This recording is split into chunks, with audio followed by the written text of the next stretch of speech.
तुम्ही AC room मध्ये झोपा, खालून एसी लावा, वरून एसी लावा, खिडकीला एसी लावा आणि चांगली स्पंजची गादी घ्या, तरी तुम्ही गादीवर झोपल्यानंतर तुम्हाला टेन्शन येतच.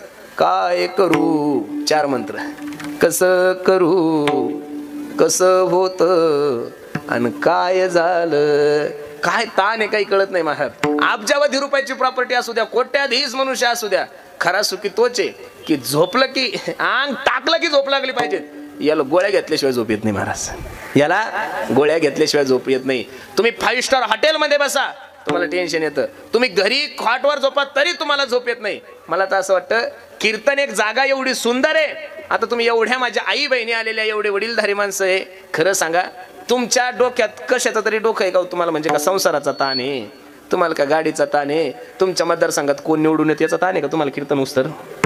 अजिबात नाही. तुम्हाला फक्त आता एकच ताण आहे, हा कधी सोडतो कधी पंक्तीला बसू, हा एवढा ताण आहे बा. तेवढा सोडून इथं बसणाऱ्या कोणत्याच माणसाला कोणताच ताण नाही. सोपान काकाच्या पावन भूमीमध्ये जन्माला आलेले आपण सर्व पावन मंडळी आहात महाराज. खरं सांगू, एखाद्या पुढाऱ्याच्या गावामध्ये जन्माला यायला पुण्य नाही लागत बरं महाराज.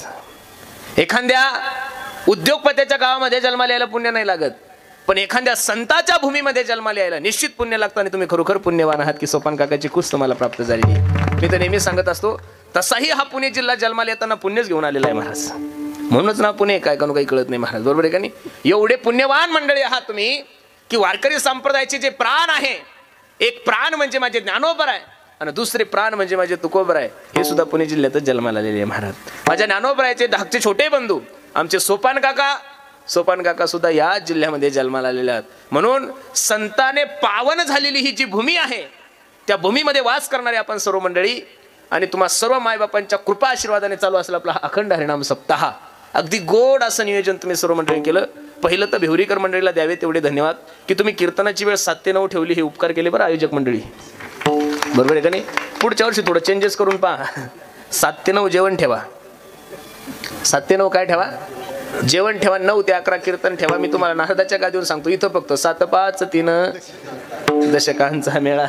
आता काही लोकांना कीर्तन ऐकायची मुळीच इच्छा नाहीये, काही लोकांना महाराजांसमोर बसायची इच्छा नाही, पण काय करणार आहे, कीर्तन संपल्याशिवाय जेवण नाही ना, बरोबर आहे का नाही?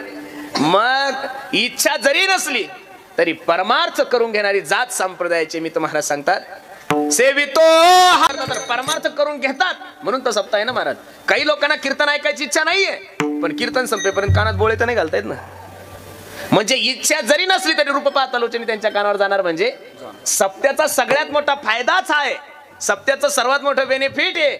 जो नास्तिक आहे, नास्तिक माणसाचं वर्णन करत असताना भागवतकार एक श्लोक खर्च करतात, यदा वेदेषु देवेषु गोषु प्रेषु साधुषु धर्मीमय विद्वेषु सवाषु विनश्यति. जो वेदाला मानत नाहीये, जो शास्त्राला मानत नाहीये, जो गाईला मानत नाही, तो धर्माला मानत नाहीये, नास्तिक आहे. कीर्तन ऐकायची इच्छा नाहीये. काही लोक आजूबाजूचे विचार करतात, सर काय गोंधळ लावला यांनी, सकाळी 5 ला सुरू करतात ते म्हणतात ना महाराज. काही लोकांना डायरेक्ट परमार्थ म्हणला की पोट सुळू पोट सुळू. तुम्हाला माहिती का पोट सुळू? नागपूर जिल्ह्यामध्ये माझी भागवत कथा होती एका ठिकाणी. त्या गावामध्ये एक मायमावली अशी होती की महाराज लोक पाहिले तिथं 36 आकडा होता महाराज. काय तिला पोट सुळू उठायचा, काय ताण होता, काय घोडे मारले होते महाराज लोकांना काही माहित नाही, पण तिला महाराज लोक पाहिले की असं तिच्या चेहऱ्यावर 12च वाजायचे. कधी कीर्तनाला नाही, कधी हरिपाठाला नाही, कधी फुगड्याला नाही, कधी मिरवणुकीला नाही, कधी कशालाच नाहीये. आणि आमचं नशीब बी एवढं खराब आहे महाराज, जे ते जावे ते कपाळ सरीसे. नेमकं तिच्या घरा शेजारी नाश्त्याची व्यवस्था. सकाळी सकाळीच आम्ही उठलो, मस्त स्नान वगैरे केलं, नाश्त्याला चाललो. आणि आमचं दुर्भाग्य असं होतं, जिला परमार्थाची आवड नाही, जिला महाराज लोकांची आवड नाही, जिला कीर्तनाची आवड नाही, जिला सत्याची आवड नाही, जिला भागवताची आवड नाहीये, तिच्या घरा शेजारी नाश्ता. ती सकाळी सकाळी दारात भांडे घासत होती. काय करत होती? भांडे घासत होती. आम्ही 4-5 जण मस्त पांढरे कपडे शुद्ध घालून चाललो आणि तिनं आमच्याकडे पाहिलं. कारण नसताना दंदिशी भांडे आदळले. काय केले? भांडे आदळले. आणि हळूच म्हणली, माय बोक्या येईल तर ऊत आला. काय म्हणली? माय बोक्या येईल तर ऊत आला. मी शेजारच्या पाखोजाला म्हणलं, का रे इथं तो कुत्रा दिसत नाही, इथं तर मांजर दिसत नाही, मग ही बोक्या म्हणली कोणाला? तो हळूच मला म्हणे, बाबा ती आपल्यालाच म्हणली, चला म्हणे पुढे. नास्तिक आहे. परमार्थाविषयी आवड नाहीये, परमार्थाविषयी छंद नाहीये, पण आवड नसताना सुद्धा तुम्हाला भगवंताचं गुण गौरव, भगवंताचं नामस्मरण, भगवंताची कीर्ती सप्त्याच्या माध्यमातून लोकांच्या कानावर जाते. म्हणून खरं सांगू का महाराज, 7 दिवसाचा सप्ताह ही म्हणजे तुमची बॅटरी चार्जिंग आहे. हे बॅटरी चार्जिंग आहे. वर्षभर जे आपण ताण तणावानं सगळे, मग आपण सर्व मंडळी भाग्यवान आहोत की तुमच्याने माझ्याकडून परमार्थाची सेवा होती. तुकोबराय सांगतात, हा म्हणे होता ठेवा तो या भावा सापडला, संत दर्शनी हा लाभ पद्मनाभ जोडला. तुम्ही पुण्यवान आहात. मला माफी मागून एक वाक्य तुम्हाला विचारायचं, खरं सांगा बरं, आपल्या गावची लोकसंख्या किती आहे? भिवरीचं कोण इथं किती आहे? 6,000. मतदान नका सांगू, लोकसंख्या सांगा किती? 6,000. बरोबर आहे का नाही? मग 6,000 लोकसंख्या आपल्या गावची किती आहे? 6,000 आहे. आपण असं समजू की त्याच्यातले 4,000 लोक निवडणुकीला गेले प्रचाराला. कमीत कमी 2,000 तर पाहिजेत का नाही हो महाराज? हा, तुम्ही जर तुमचे लोक मोजले, तुमच्या गावचे सोडले तर अर्धे तर बाहेर गावचेच आहे महाराज. बरोबर आहे का नाही? टाळकरी बाहेरचे, गायक बाहेरचे, वादक बाहेरचे, माईक सिस्टीमवाला बाहेरचा, कीर्तनकार बाहेरचा. मग नेमके आपले लोक येणार कधी? काही म्हणतील काळजी करू नका, काल्याला अख्खा गाव येतो आमचा. प्रत्येकाच्या नशिबात कसं राहील महाराज? अजिबात नाहीये. तुकोबराय सांगतात, ज्ञानोबराय सांगतात, बहुत सुकृताची जोडी म्हणून विठ्ठली आवडी, मागे बहुत जन्मी हेची करीत आलो आम्ही. पुण्याचा ठेवा माणसाच्या जीवनामध्ये प्राप्त होण्यासाठी, परमार्थाविषयी अंतःकरणामध्ये आवड निर्माण होण्यासाठी एका जन्माच्या पुण्याने गोष्ट शक्यच नाहीये. म्हणून आपण भाग्यवान मंडळी आहात. आणि तुम्हा सर्व मायबापांची सेवा करण्यासाठी निवडलेला अभंग पैठण निवासी शांतीब्रह्म एकनाथ बाबा आहे महाराज. नाथ बाबांचा जेवढे काही या वारकरी संप्रदायामध्ये संत झाले ना महाराज, त्यामध्ये ऐश्वर्य संपन्न म्हणून, तसं संप्रदायातला कोणताही संत गरीब नाहीये बरं. संप्रदायातला कोणताही संत गरीब नाहीये. तुम्ही त्यांची प्रतिमा तशी समाजासमोर प्रकट केलेली आहे. कोणीही म्हणतं वारकरी संप्रदाय हा गरीब लोकांचा संप्रदाय. कोण म्हणतं वारकरी संप्रदाय गरीबाचा आहे? हा, तुम्ही लोकांना पहिल्यापासून सांगता की संप्रदाय गरीब आहे, संप्रदाय गरीब आहे, संप्रदाय गरीब आहे. अजिबात नाहीये. माझ्या वारकरी संप्रदायासारखा श्रीमंत संप्रदाय या जगाच्या पाठीवर दुसरा कोणताच नाहीये महाराज. पण जुन्या लोकांनी ज्ञानोबराय तुकोबरायचं वर्णन करत असताना एवढं गरीब त्यांना दाखवलं. कसं काय गरीब म्हणता तुम्ही तुकोबरायला? अरे ज्या काळामध्ये, आवाज कमी कर थोडा, ज्या काळामध्ये काहीच सुविधा नव्हती त्या काळामध्ये माझे तुकोबरायकडे 12 गावची जहागिरी होती. किती गावची होती? 12 गावची. 350 एकर जमीन होती. तुकाराम महाराजाला कोणी बुवा नव्हतं म्हणत, महाराज नव्हतं म्हणत. त्या काळामध्ये शावकार लोक तुकोबराय तुकोबा शावकार म्हणायचे. काय म्हणायचे? तुकोबा शावकार. आप्पाजी गुळवे यांची दुसरी मुलगी, पहिलं पत्नी मरण पावल्यानंतर दुसरी जे लग्न झालं ते आप्पाजी गुळवे पुण्यातले सगळ्यात मोठे शावकार होते. आता खरं सांगा, तुम्ही सुद्धा, तुम्हालाही मुली आहे, मलाही बहीण आहे, तुमच्याही घरी लेकबाळ आहे. तुम्ही तुमच्या मुलीचं लग्न करत असताना नवरदेव भिकारी पाहता का श्रीमंत पाहता हो? हा, श्रीमंत पा. तुम्ही भिकारी असले तरी तुम्हाला पाहिजे श्रीमंत, हा नेहमी. बरोबर आहे का नाही? आपल्याकडे काही जरी नसलं तरी आपल्याला वाटतं नवरदेव चांगला असला पाहिजे. बरोबर आहे का नाही? मग शावकाराची पोरगी तुकोबरायला देतात, गरीब असल्यावर देईल का कोणी पोरगी? परमार्थ वेगळा आहे, परमार्थ वेगळा आहे. पण संसार करत असताना, सोयरीक करत असताना ज्याच्या त्याच्या लेवलचाच नवरदेव पाहिजे ना महाराज. माणूस आमदार माणूस आहे, आमदाराची पोरगी कधी एखाद्या कीर्तन करायला देतील का? नाही ना महाराज. आमदार राजकारणीच पाहणार, उद्योगपतीच पाहणार, डॉक्टरच पाहणार, वकीलच पाहणार. हा नेम आहे सोयरिकीचा. मग शावकाराची पोरगी, आप्पाजी गुळवे यांची पोरगी सहज तुकोबरायला दिली. काय म्हणून दिली हो? काहीतरी असेल म्हणूनच ना महाराज. अरे दुर्गादेवी नावाचा दुष्काळ पडल्यानंतर पहिल्यांदा या देशामध्ये आपली सर्व संपत्ती दान देणारा महात्मा जर कोण असेल तर ते फक्त आणि फक्त माझे तुकोबराय होते महाराज. आपण फक्त साधू संतांची परिस्थिती लोकांना सांगत असताना वारकरी संप्रदाय गरीब आहे, वारकरी संप्रदाय फाटके धोत्र घाला, हा कोणा सांगितलं तुम्हाला? अजिबात नाही महाराज. ऐश्वर्यात राहिलं पाहिजे. राजयाची कांता काय भीक मागे मनाची अजोगे सिद्धी पाहिजे. द्या तुकोबरायचं जीवन सोडून या माझ्या ज्ञानोबरायकडे. लोक म्हणतात ज्ञानोबरायला खायला भेटत नव्हते, 4 भावंडांना भेटत नव्हतं म्हणून ज्ञानोबरायने समाधी घेतली. कोण म्हणतंय तुम्हाला? ज्या ज्ञानोबरायच्या दारात सोन्याचा पिंपळ, त्या ज्ञानोबरायच्या घरात किती सोनं असेल महाराज. जयाची हे द्वारी सोन्याचा पिंपळ, अंगी ऐसे बळ रेडा बोले. द्या ज्ञानोबरायचं जीवन सोडून नामदेवरायचं जीवन घ्या. परिसा भागवतांच्या बायकोने नामदेवरायांच्या पत्नीला परीस दिला होता. कशासाठी? तुझी एवढी गरिबी आहे, तू हे सगळं लोखंडाला हा परीस लावून सगळं घर सोन्याचं करून घे. नामदेवराय ज्या वेळेस घरी आले, सगळं घर सोन्याचं पाहिलं, सगळं वातावरण बघितल्यानंतर आपल्या पत्नीने विचारलं, का ग मी नेमकं आपल्याच घरी आलो का दुसऱ्या घरी? नाही, आपलंच घरी. मग हे आपलं तर कुडाचं होतं, असं कसं झालं? माझ्या मैत्रिणी परिसा भागवतांच्या बायकोने परीस दिला आणि सगळं घर मी सोन्याचं केलं. बर कुठे आहे तो परीस? दाखव ना मला, बघू दे. नामदेवरायने परीस घेतला आणि कुठे फेकून दिला? चंद्रभागेत फेकून दिला. लक्ष देऊन ऐका बरं. परिसा भागवत आल्यानंतर परिसा भागवत नामदेवरायला सांगू लागले, का हो नामदेवराय, तुमचा संसार सुखी व्हावा, तुमची गरिबी दूर व्हावी म्हणून माझ्या बायकोने तुम्हाला परीस दिला आणि तुम्ही चंद्रभागेत फेकून दिला. ही काय वागण्याची पद्धत आहे का? परिसा भागवताचा हात धरला माझ्या नामदेवरायने. लक्ष देऊन ऐका. संत किती श्रीमंत होते तुमच्या एका वाक्यात सांगतोय. परिसा भागवतांचा हात धरला आणि चंद्रभागेमध्ये नामदेवराय घेऊन गेले. आणि चंद्रभागेच्या वाळूमध्ये हात घातला आणि वाळू जशी हातात काढली आणि सांगितलं, परिसा भागोजी आपला कोणता परिस यातला उचला. मला एवढंच सांगायचं, उदाहरण संपलं माझं. परिसाला लोखंडाचा स्पर्श झाल्यानंतर लोखंडाचं सोनं होतं, मान्य आहे आपल्याला.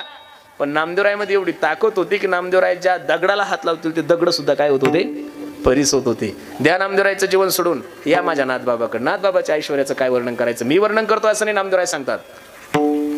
सकल संता माझी राजा स्वामी एकनाथ माझा. सर्व संतांमध्ये ऐश्वर्य संपन्न संत जर कोण असेल तर माझे नाथबाबा आहे. आणि त्या नाथबाबाचा गोड असा अभंग मी तुम्हाला सर्व मायबापांच्या सेवेसाठी घेतलाय.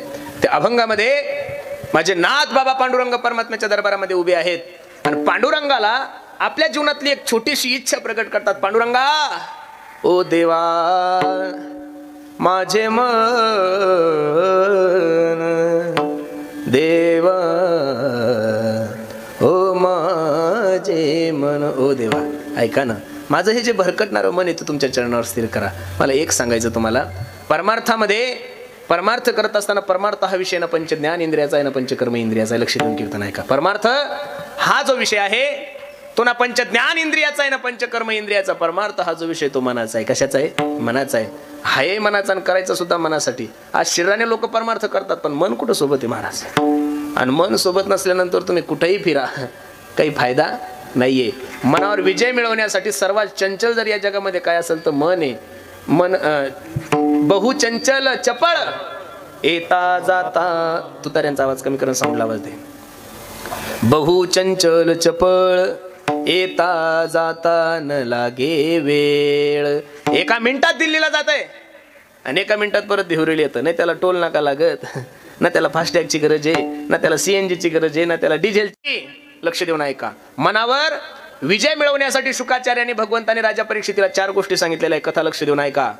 ज्या व्यक्तीचं मरण जवळ आलं त्या व्यक्तीनं करावं काय हा प्रश्न राजा परीक्षितीने शुकाचार्यांना विचारल्यानंतर शुकाचार्य सांगतात, राजा ऐक, श्वास श्वास पर कृष्ण भजी वृद्धा सासना खोय ना जाणे इस श्वास की आवन होय न होय. प्रत्येक क्षणाला देवाचं चिंतन करा.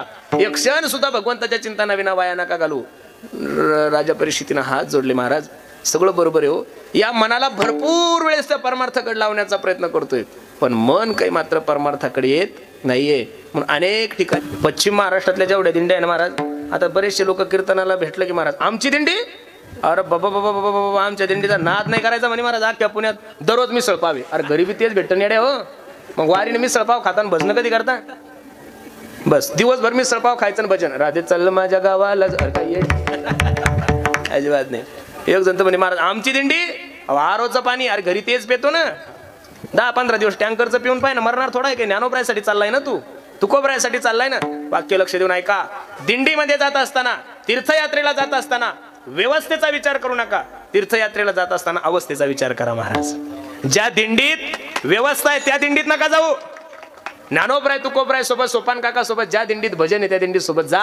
अरे घरी सुद्धा तेच खाता ना तुम्ही. काही काही लोक म्हणतात महाराज आमच्या दिंडीत व्यवस्था, अरे 5 पोते कांदे खाल्ले तिथं काही लढायचं का तुम्हाला? युद्ध करायचं का? 1 महिना नाही कांदा खाल्ले मरणार आहे का तुम्ही? अहो काही 4-4 पोते लसूण आणि कांदा नेतात का? ज्यूस करून पेतात का? काही कळत नाही महाराज. अजिबात नाही महाराज. त्या दिंडीत जा की त्या दिंडीत सकाळी 6 वाजेपासून ज्ञानोबरायच्या आरतीपर्यंत फक्त आणि फक्त भजन होईल. ज्या दिंडीत जा त्या दिंडीत तंबाखू खाणाऱ्याला परवानगी नाहीये, बिडी पिणाऱ्याला परवानगी नाहीये, दारू पिणाऱ्याला परवानगी नाहीये. अरे 15 दिवस सुद्धा 15 दिवस जर तुम्ही सुद्धा व्यवस्थेचाच विचार करत असाल तर जीवनामध्ये उद्धार होणार नाहीये. व्यवस्थेपेक्षा अवस्थेचा विचार करा. कारण की घरदार लेकरं बाळ सगळे उद्योगधंदे नोकऱ्या सोडून तुम्ही दिंडीला जाताना सोपान काकाचा सोहळा बी आता खूप मोठा झालाय महाराज. भविष्यात पहिला ज्ञानोबरायचा सोहळा मोठा होता, तिकडे गर्दी झाली म्हणून आमच्या तुकोबरायकडे आले. आता तुकोबरायकडे गर्दी झाली त्यातले अर्ध्याच्या वर लोक सोपान काकाकडे चालले. लोकांना गर्दी सुद्धा जास्त नकोय. आपल्या व्यवस्थेनुसार 8 वाजता उठायचं, गरम पाण्याने आंघोळ करायची नाही हो महाराज. अरे भेटल तिथं आंघोळ करायची, टँकर खाली करायची, थोडं खायचं ना आपली सेवा करायची. कारण की पंढरपूरच्या वारीनं 3 प्रकारची सेवा होती, काया वाचा आणि मनानं. नामा म्हणे केशवर देह जावा अथवा ही एक आहे. वदनी तुझे मंगळ नाम हृदय अखंडित प्रेम. देह जावा अथवा राहो पांडुरंग दृढ भाव. चरण न सोडी सर्वता आन तुझी नामा म्हणे केशव राजा केला नेम चालवी माझा. म्हणून पायी तीर्थयात्रा मुखी राम नाम. भगवंताचं चिंतन कर, तीर्थयात्रा करा आणि हाची माझा नेम. सिद्धीने. नेम करणं तुमच्या हातात आहे, पण नेम पूर्णत्वाला नेणं कोणाच्या हातात आहे? देवाच्या हातात. संकल्प तुम्ही करा, पण संकल्प पूर्ण करण्याचं काम कोण करतंय? देव करतोय. देवावर तुम्ही जबाबदारी टाका. तुका म्हणे भार घातली यावरी आणि होईल काय वारी. तुम्ही त्याच्यावर जबाबदारी टाकली की मागे पुढे उभा राहे सांभाळीत आली आघात निवाराय. म्हणून महाराज सांगतात पायी तीर्थयात्रा मुखी राम नाम हाची माझा नेम सिद्धी नेई. बस अजून काय? आणि मागणे नाही नाही देवा एका जनार्दनी सेवा दृढ देई. जीवनामध्ये माझी सेवा दृढ दे देवा. याच्यापेक्षा माझी काही अपेक्षाच नाहीये. मनुष्य कुठेही पहा, मालक नका हो, सेवक व्हा. काय व्हा? मालक व्हायला असाल तर जीवनामध्ये त्रास होईल. सेवक व्हा. सेवक झाल्यानंतर आनंद आहे. मी नेहमी सांगतो, साखर होण्यात मजा नाही, साखर खाण्यात मजा आहे. साखर होण्यात मजा नाहीये, साखर खाण्यात मजा आहे. म्हणून सेवक व्हा, दास व्हा. आमचे गुरुजी तर सांगतात, दुसरी पदवी लावण्यापेक्षा संत दासानुदास लावा. तुमची दासीचा दास करून ठेवा, आशीर्वाद द्यावा हाची मज. म्हणून खूप सुंदर नियोजन तुम्ही सर्व मंडळींनी केलंय. मायबाप नजर लागाव एवढा गोड कार्यक्रम तुम्ही सर्व ग्रामस्थ मंडळी करताय.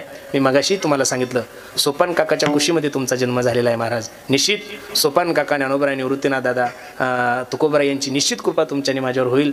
याच्यासाठी प्रत्येकाने देवाचं चिंतन करा. वातावरण खराब आहे, या वातावरणामध्ये आपला उद्धार कसा करून घ्यायचा हे पहा.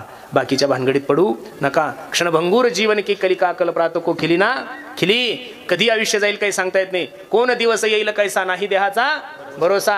अरे जाण्याच्या अगोदर आपली वळकुटी बांधलेली पाहिजे.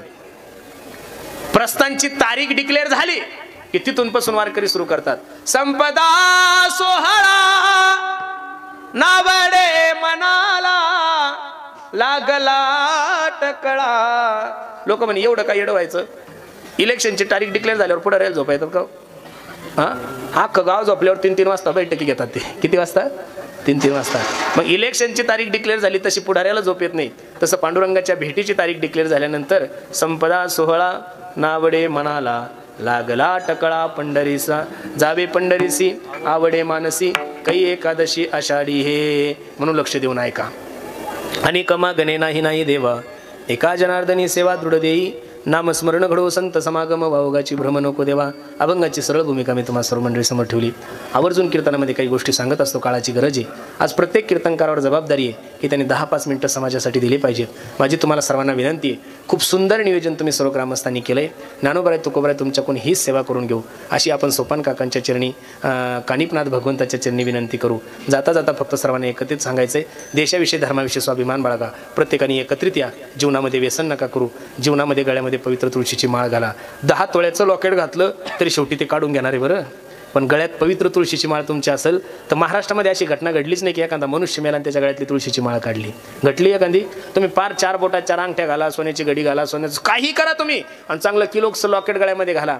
हे लोक एवढे हलकट आहे महाराज. रडता रडता पदर टाकतात आणि हातातल्या अंगठ्या काढतात. ही परिस्थिती संसाराची. म्हणून तुळशी माळ गळा, गोपी चंदन टिळा. बस जीवनातलं सगळ्यात मोठं सोनं जर काय असेल तर तुळशी, पवित्र तुळशीची माळ गळ्यामध्ये घाला. जातीवाद करू नका. देशासाठी धर्मासाठी सर्वांनी एकत्रित या. सध्या वातावरण खराब आहे. त्या खराब वातावरणामध्ये तुम्ही जर एकत्रित राहिले तर उद्याचे दिवस तुमच्या आणि माझ्यासाठी एकत्रित, उद्याचे दिवस तुमच्या आणि माझ्यासाठी खूप चांगले. म्हणून सप्ताहासाठी सर्व मंडळींनी सहकार्य करा, एकत्रित या. आणि सर्वात महत्त्वाची गोष्ट, प्रत्येकाने आपल्या आईवडिलाची सेवा करा. मी नेहमी